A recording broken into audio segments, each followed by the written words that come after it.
সরকার চেঞ্জের পর আসলে আমাদের এরই ভিতর বেশ কিছু আমরা সদস্যকে অলরেডি তাদের মানে তারা দেশ থেকে চলে গেছেন। এরকম অনেকে আছে যারা হচ্ছে নির্বাচনে একেবারে অংশগ্রহণ করতেন। তার ভিতর জাহিদ ভাই ছিলেন, সাইমন ভাই ছিলেন, ইমন ছিলেন, শাহানুর আপু ছিলেন। এরকম অনেকেই রিয়াজ ভাই, ফেরদৌস ভাই সবাই আসলে এরই ভিতর যে আমরা যারা কাজ করছি তাদের ভেতর থেকে আসলে দুটো প্যানেল তো সাজাতে হবে। তো সব কিছু মিলে যেভাবে যেই প্যানেলে নিজেকে রাখতে চেয়েছি ওইভাবেই আমরা অংশগ্রহণ করছি। একটু জানতে চাইবো এই সময়ে শিল্পীদের সবথেকে বড় সমস্যাগুলো কি কি বলে আপনি মনে করছেন?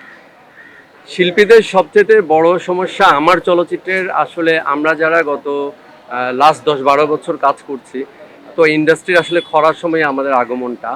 তো আমি সব সময় বলে থাকি যে আসলে আমরা আমাদের ইন্ডাস্ট্রিটা আসলে গার্জিয়ানহীন। গার্জিয়ানহীন হওয়ার কারণে আসলে আমরা যে সঠিক গাইডটা পাবো সেটা আসলে আমরা সেটা থেকে একটু বঞ্চিত হয়েছি। এখানে আমাদের যারা আমাদেরকে তৈরি করবেন, নতুন নতুন আর্টিস্ট জন্ম দেবেন, অতীতে বড় বড় লিজেন্ডারি আজকে যারা আমরা বলি সেই রকম যাদেরকে জন্ম দিয়েছেন সেই ডিরেক্টরগুলো এখন সরে আছেন ছবি বানানো থেকে। তো আসলে মূল কথা হচ্ছে একটা আর্টিস্টের বড় পরিচয় হচ্ছে তার অভিনয় করা, অ্যাক্টিং করা, মেইন আইডেন্টিটি।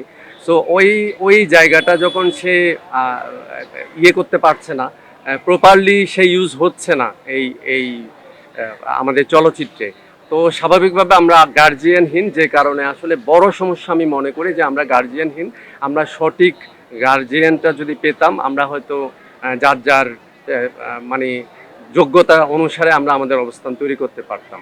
আঞ্জু ভাই, আমরা দেখেছি যে আমাদের যিনি নায়ক রাজ্জাকের যিনি ছেলে আছেন নায়ক বাপ্পারাজ, তিনি দাঁড়ানোর একটা ঘোষণা দিয়েছিলেন, পরে তিনি সরে গেলেন। এই বিষয়টা আপনাদের মাঝে আসলে কোনো সংশয় আশঙ্কা মনে হচ্ছে কিনা, আসলে কেন সরে গেলেন? না, আমি ফার্স্ট অফ অল আমি বলি যে আমি প্রথম ইলেকশনে অংশগ্রহণ করছি, সেই সুবাদে আমার কাছে ভালো লাগার ছিল খুবই যে আমাদের বাপ্পা ভাই ইলেকশনে অংশগ্রহণ করে। যেমন প্রথম দিন যখন উনি আসেন এফডিসিতে ইলেকশন সংক্রান্ত ব্যাপারে, আমি ওনার সাথে দেখা করে কথা বলেছিলাম, খুবই ভালো লেগেছিল, আমাকে অ্যাপ্রিসিয়েট করেছে বা আমি ওনাকে কংগ্রেটস করি।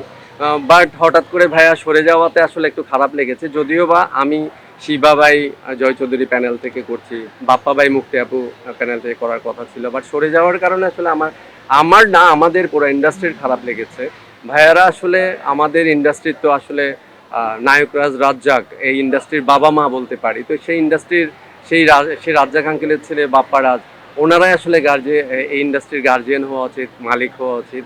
ওনাদের ছায়া তুলে আমরা বড় হতে চাই, বাট ওনারা যখন সরে যান খারাপ লাগে। ওনাদের দায়িত্ব থেকে সরে যাওয়াটা আমার কাছে মনে হয় খুব, আমরা আসলে কপাল পোড়া আর কি, আমরা এরকম গার্জিয়ানদের পাচ্ছি না।